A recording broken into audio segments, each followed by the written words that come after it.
As a magician, I try to create images that make people stop and think. I also try to challenge myself to do things that doctors say are not possible. I was buried alive in New York City in a coffin, buried alive in a coffin in April 1999 for a week. I lived there with nothing but water. And it ended up being so much fun that I decided I could pursue doing more of these things. The next one is I froze myself in a block of ice for 3 days and 3 nights in New York City. That one was way more difficult than I had expected. The one after that, I stood on top of a 100-foot pillar for 36 hours. I began to hallucinate so hard that the buildings that were behind me started to look like big animal heads. So next I went to London. In London, I lived in a glass box for 44 days with nothing but water. It was, for me, one of the most difficult things I'd ever done, but it was also the most beautiful. There were so many skeptics, especially the press in London, that they started flying cheeseburgers on helicopters around my box to tempt me. So I felt very validated when the New England Journal of Medicine actually used the research for science. My next pursuit was I wanted to see how long I could go without breathing, like how long I could survive with nothing, not even air. I didn't realize that it would become the most amazing journey of my life. As a young magician, I was obsessed with Houdini and his underwater challenges. So I began early on competing against the other kids, seeing how long I could stay underwater while they went up and down to breathe, 5 times while I stayed under on one breath. By the time I was a teenager, I was able to hold my breath for 3 minutes and 30 seconds. I would later find out that was Houdini's personal record. In 1987, I heard of a story about a boy that fell through ice and was trapped under a river. He was underneath not breathing for 45 minutes. When the rescue workers came, they resuscitated him and there was no brain damage. His core temperature had dropped to 77 degrees. As a magician, I think everything is possible. And I think if something is done by one person, it can be done by others. I started to think if the boy could survive without breathing for that long, there must be a way that I could do it. So I met with a top neurosurgeon, and I asked him, how long is it possible to go without breathing? Like, how long could I go without air? And he said to me that anything over 6 minutes, you have a serious risk of hypoxic brain damage. So I took that as a challenge, basically. My first try, I figured that I could do something similar, and I created a water tank, and I filled it with ice and freezing cold water, and I stayed inside of that water tank hoping my core temperature would start to drop. And I was shivering, and my first attempt to hold my breath, I couldn't even last a minute, so I realized that was completely not going to work. So I went to talk to a doctor friend,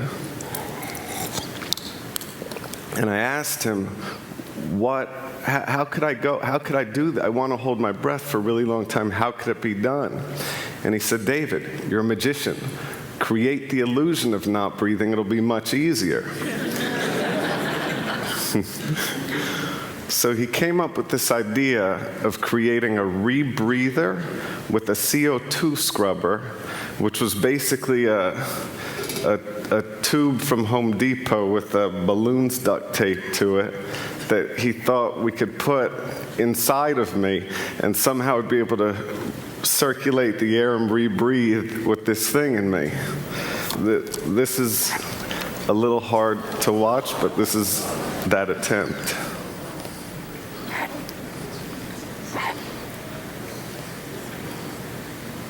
So that clearly wasn't going to work. Then I actually started thinking about liquid breathing. There's a chemical that's called perfluorine, and it's so high in oxygen levels that in theory you could breathe it. So I got my hands on that chemical, filled the sink up with it, and stuck my face in the sink and tried to breathe that in, which is really impossible. It's basically like trying to breathe, as a doctor said, while having an elephant standing on your chest. So that idea disappeared. Then I started thinking, would it be possible to hook up a heart-lung bypass machine and have a surgery where it was a tube going into my artery and then appear to not breathe while they were oxygenating my blood? Which was another insane idea, obviously. Then I thought about the craziest idea of all the ideas. To actually do it. To actually try to hold my breath past the point that doctors would consider you brain dead. So I started researching into pearl divers, because they go down for 4 minutes on one breath. And when I was researching pearl divers, I found the world of free diving. It was the most amazing thing that I ever discovered, pretty much. There's many different aspects to free diving. There's depth records where people go as deep as they can, and then there's static apnea. That's holding your breath as long as you can in one place without moving. That was the one that I studied. The first thing that I learned is when you're holding your breath, you should never move at all. That wastes energy, and that depletes oxygen, and it builds up CO2 in your blood. So I learned never to move, and I learned how to slow my heart rate down. I had to remain perfectly still and just relax and think that I wasn't in my body and just control that. And then I learned how to purge. Purging is basically hyperventilating. You blow in and out. You do that, you get lightheaded, you get tingling, and you're really ridding your body of CO2. So when you hold your breath, it's infinitely easier.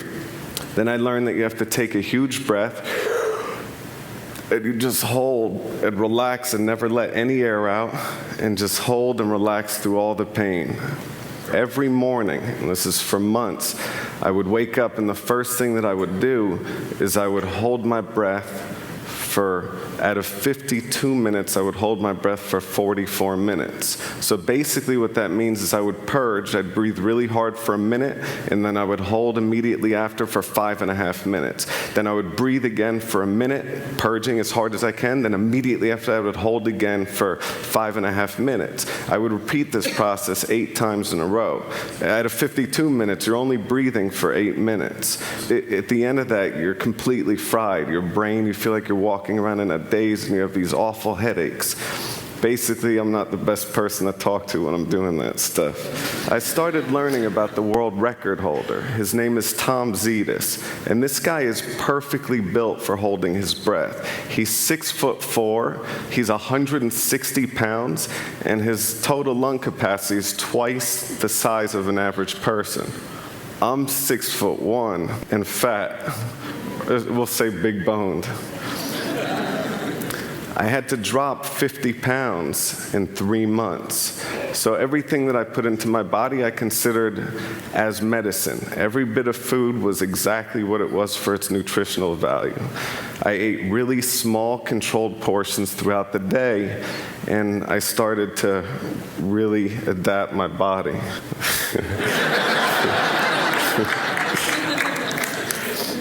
The thinner I was, the longer I was able to hold my breath, and by eating so well and training so hard, my resting heart rate dropped to 38 beats per minute, which is lower than most Olympic athletes. In 4 months of training, I was able to hold my breath for over 7 minutes. I wanted to try holding my breath everywhere. I wanted to try it in the most extreme situations to see if I could slow my heart rate down under duress.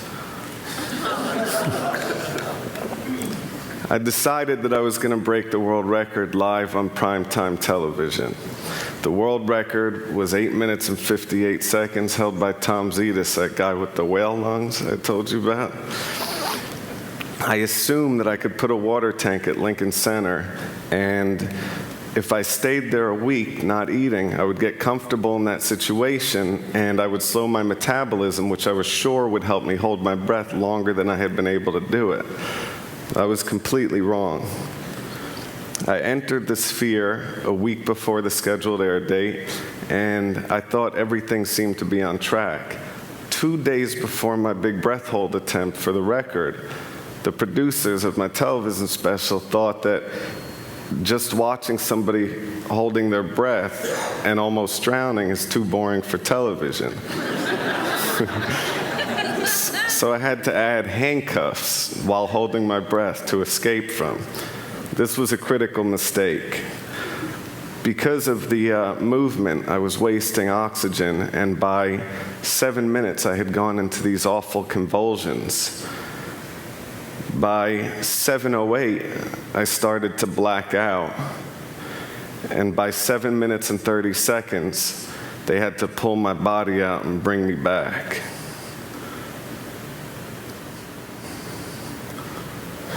I had failed on every level. So naturally, the only way out of the slump that I could think of was I decided to call Oprah.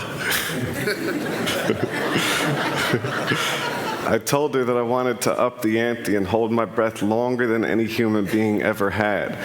This was a different record. This is a Puro 2 static apnea record that Guinness had set the world record at 13 minutes. So basically, you breathe Puro 2 first, oxygenating your body, flushing out CO2, and you're able to hold much longer. I realized that my real competition was the beaver.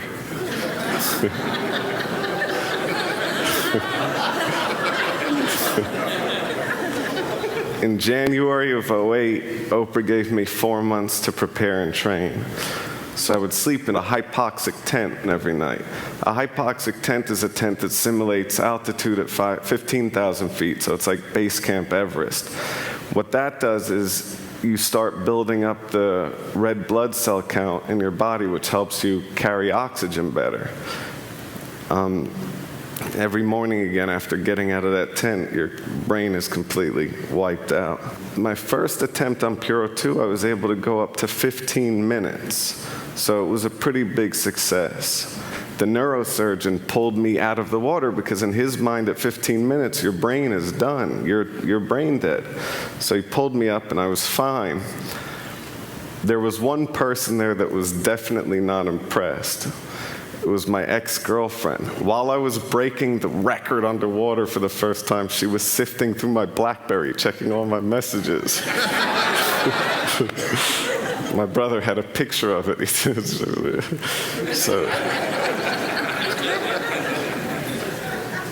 I then announced that I was going to go for Cetus's record publicly, and what he did in response is he went on Regis and Kelly and broke his old record. Then his main competitor went out and broke his record. So he suddenly pushed the record up to 16 minutes and 32 seconds, which was 3 minutes longer than I had prepared. You know, it was longer than the record. Now, I wanted to get the Science Times to document this. I wanted to get them to do a piece on it. So I did what any person seriously pursuing scientific advancement would do. I walked into the New York Times offices and did card tricks to everybody. So I don't know if it was the magic or the lore of the Cayman Islands, but John Tierney flew down and did a piece on the seriousness of breath holding. While he was there, I tried to impress him, of course, and I did a dive down to 160 feet, which is like, you know, basically the height of a 16-story building. And as I was coming up, I blacked out underwater, which is really dangerous. That's how you drown. Luckily, Kirk had seen me, and he swam over and pulled me up. So I started full focus. I completely trained to get my breath hold time up for what I needed to do. But there was no way to prepare for the live television aspect of it being on Oprah. But in practice, I would do it face down, floating on the pool. But for TV, they wanted me to be upright so they could see my face, basically. The other problem was the suit was so buoyant that they had to strap my feet in to keep me from floating up. So I had to use my legs to hold my feet into the straps that were loose, which is a real problem for me. That made me extremely nervous, raising the heart rate. Then what they also did was, which we never did before, is there was a heart rate monitor, and it was right next to the sphere. So every time my heart would beat, I'd hear the beep, beep, beep, beep, the ticking really loud, which is making me more nervous, and there's no way to slow my heart rate down. So normally, I would start at 38 beats per minute, and while holding my breath, it would drop to 12 beats per minute, which is pretty unusual.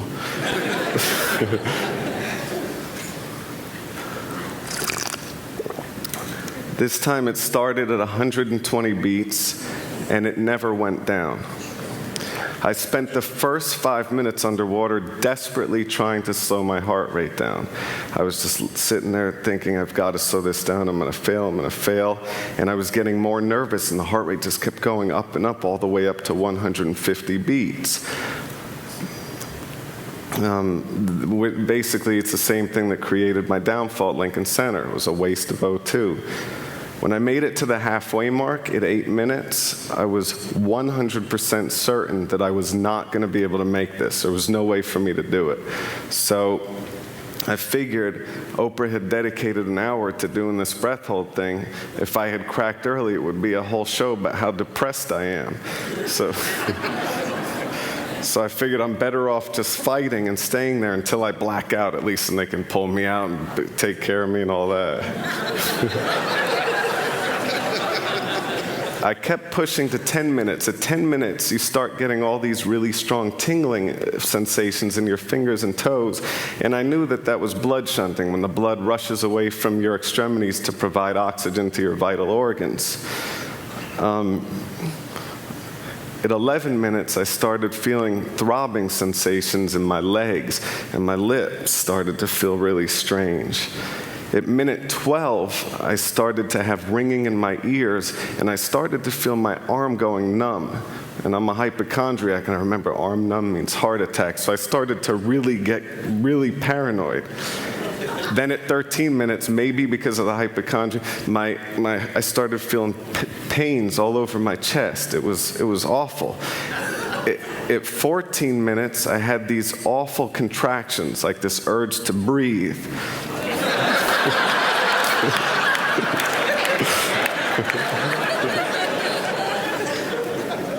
At 15 minutes, I was suffering major O2 deprivation to the heart, and I started having ischemia to the heart.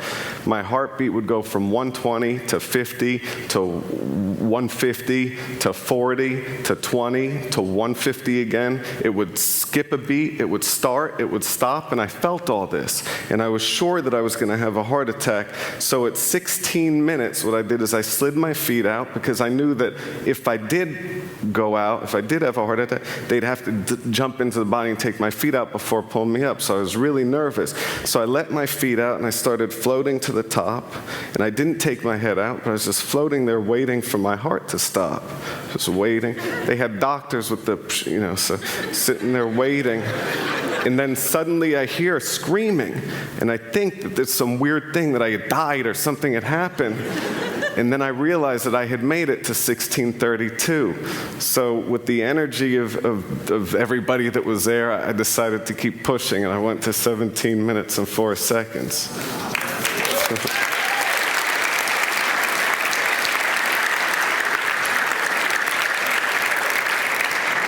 As though that wasn't enough, what I did immediately after is I went to Quest Labs and had them take every blood sample that they could to test for everything and to see where my levels were so the doctors could use it once again. I also didn't want anybody to question it. I had the world record, and I wanted to make sure it was legitimate.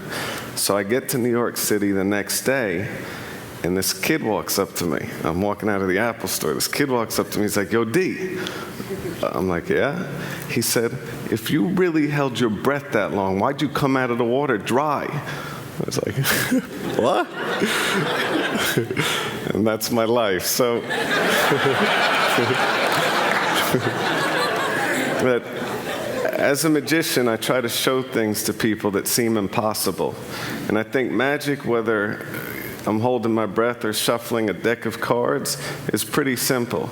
It's practice, it's training, and it's